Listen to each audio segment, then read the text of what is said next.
What is the value of the expression 30 divided by 1 over 3 multiplied by 3?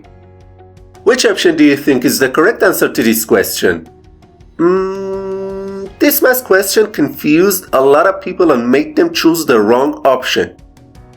Let's take a closer look and solve it together.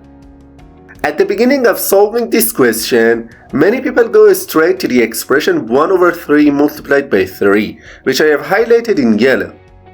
And they say it's easy to simplify the 3 with the 3 in the denominator and rewrite this expression as 30 divided by 1, which finally gives them the answer 30. Then, without any hesitation, they immediately say that the correct answer to this question is option B. But that's definitely wrong. Now let me explain step by step how we should solve this expression. To solve this question, we need to follow the PEMDAS rule exactly as I've shown on the screen.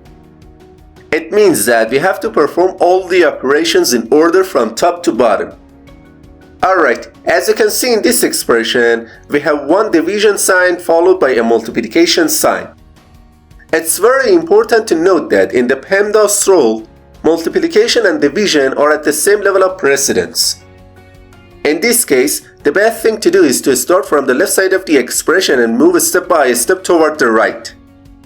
So, first we start with the expression 30 divided by 1 over 3. Okay, whenever we come across a division sign between two terms, the best thing to do is to apply the KCF rule. In this rule, K means keep the first number as it is, C means change the division sign to multiplication, and F means flip the second fraction. So, we remove the highlighted part and replace it with 30 times 3.